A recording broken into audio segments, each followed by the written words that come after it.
いやー、最近スーパーとか行くと、また高くなったなーって感じません？お給料はそんなに変わらないのに、なぜかお財布の中身だけが減っていくような。その言葉にできないモヤモヤの正体、一体何なのか。今日はその核心に迫っていこうと思います。いや、これ本当にそうですよね。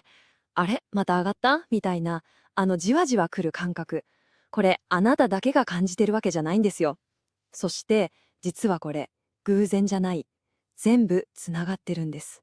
もしですよ、皆さんの毎月の家計を圧迫しているその原因が、実は今、世界で起きているたった3つの大きな出来事と、ダイレクトにつながっているとしたら、どう思いますか？さあ、その核心、見ていきましょう。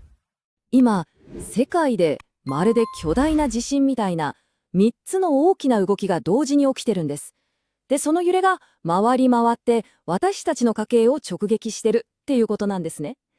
じゃあ一つずつ見ていきましょうか。はい、まず一つ目。これが中東での軍事衝突ですね。最近ニュースでもよく見ますけど、大きな緊張が走っています。これを受けて、イランがですね、世界の石油輸送の、まさに大動脈、ホルムズ海峡を閉鎖するかもしれないと警告してるんです。日本の原油のほとんどがここを通ってくるわけですから、もう私たちの生活そのものが人質に取られてるようなもんなんです。そして二つ目。これがまた大きいんですよ。3月26日にトランプ大統領が、なんとですね、すべての国からの輸入車に対して25%っていうとんでもない関税をかけるっていう大統領令にサインしたんです。しかも4月2日からもう始まるっていう。これ、世界経済はもちろん自動車が輸出の柱である日本にとってはとてつもないパンチになりますよね。で、3つ目が、金の価格、ゴールドですね。なんで金って思うかもしれないですけど、世の中が不安定になると、みんな安全なものにお金を移すんです。その代表が金なんですね。で、その金の価格が今もう歴史的な高値をつけてる。これってつまり世界中がこれからやばいことになるぞって感じ取ってる強力なサインなんですよ。つまり中東の紛争、アメリカの関税、そして市場全体のこの不安感。この3つが同時に私たちに襲いかかってきてるわけです。さて、この状況、なんかやばそうだなとは思うんですけど、実はこれ、歴史を振り返ると、ものすごく似ている時期があったんですよ。過去から学ぶことで、今の状況がどれだけ深刻なのか、その輪郭がはっきりと見えてきます。それが、1973年のオイルショックです。当時、中東での戦争がきっかけで、原油の値段がとんでもなく跳ね上がった。その結果どうなったか。日本の物価はたった1年でですよ。たった1年で23%も上がったんです。この年表を見てもらうと、もう原因から結果までの流れが今の状況と不気味くらいそっくりだっていうのが分かってもらえると思います。もちろん、いやいや、当時とは違うでしょうって思う方もいると思います。確かに、省エネの技術なんかは格段に進歩しました。でも、根本的な問題、つまり、エネルギーのほとんどを輸入に頼ってるっていうこの構造は、残念ながらほとんど変わってないんです。そして今回もっと厄介なのは、昔のオイルショックにプラスして、関税っていう全く新しい種類のショックが加わってることなんです。いわばダブルパンチですよね。問題がより複雑で深刻になってるってことなんです。じゃあ、ここからが本題です。このなんだか壮大な世界の話が、じゃあ具体的にあなたの、私の毎月の家計にどういう風に響いてくるのか、リアルな数字で見ていきましょう。ここ一番大事なところですからね。まずは食費。毎日食べるものですよね。エネルギー価格が上がるってことは、例えばスーパーに野菜を運ぶトラックのガソリン代も、お弁当を作る工場の電気代も全部上がるってことなんです。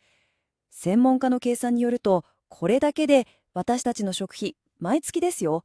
毎月平均で1万5,000円も増えるかもしれないと言われています。次に光熱費です。さっき話したホルムズ海峡がギクシャクすると、当然石油や天然ガスの値段は高いままずーっと続きますよね。そうなるとどうなるか。私たちが毎月支払う電気代とかガス代が今よりもプラス5,000円。そんな未来も全然あり得る話なんです。ちょっと待ってください。食費で1万5,000円。光熱費で5000円。合わせると月々2万円ですよね。これ、年間にすると24万円ですよ。ちょっと想像してみてください。給料は変わってないのに、毎年24万円が、何もしてないのに、あなたの銀行口座からスーッと消えていくんです。これ笑い事じゃないですよね。で、話はこれだけじゃないんです。もっと怖いのは将来への影響です。こういうインフレ、つまり物の値段が上がり続けると、お金の価値そのものがどんどん下がっていくわけです。そうなるとどうなるか。一時期話題になりましたよね。老後2000万円問題。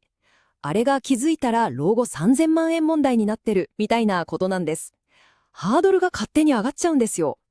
もしこの事実を知らないままでいたら、5年後気づいた時には120万円っていうお金があなたの手元から消えていたかもしれないんです。でも、今日こうしてこの話を聞いて、この構造に気づいたあなたは、もう違います。なぜなら、あなたはもう、ただ不安がってるだけの人じゃないからです。何が起きているのか、その仕組みを理解したからです。そして、仕組みを理解した人だけが、ちゃんと備えることができるんです。じゃあ、ここからは、そんなあなただからこそできる、今すぐできる3つの備え、これを具体的にお話ししていきます。やることはシンプルに3つです。まず、ステップ1は現状把握。敵を知り、己を知ればってやつですね。まずは今までの電気代、ガス代、食費のレシート、全部見てみましょう。自分が今何にいくら使っているのか、これを正確に知るのが全ての始まりです。次にステップ2、分散。インフレが進むと日本円というお金の価値が下がるリスクがあります。だから資産のほんの一部でいいので、例えば金、ゴールドみたいにインフレに強いと言われるものに少し変えておく、そういう選択肢も考えてみる価値はあります。そして最後、ステップ3は守る。世界が不安定になるとサイバー攻撃とかも増えるんですよ。だからこれを機にネットバンキングのパスワードを見直すとか、デジタルの守りをしっかり固めておきましょう。どうでしょう。どれも今日か、いやこの後すぐにでも始められることですよね。投資の神様、ウォーレン・バフェットの言葉にこんなのがあります。リスクは自分が何を知るかを知らないことから生まれる。もうまさに今日の話そのものですよね。知らずにいることが一番のリスク。逆に言えば、知ることは最強の盾になるんです。そしてあなたは今日、その盾を手に入れたわけです。さあ、これであなたはもう、ただ、なんか物価が上がって不安だなって思ってるだけの人じゃなくなりました。なぜそうなっているのかという構造を理解して、じゃあどうすればいいのか、次の一手を考えられる人になったんです。この知識を使って、あなたは何をしますか？その最初の一歩があなたの5年後、10年後をきっと大きく変えるはずです。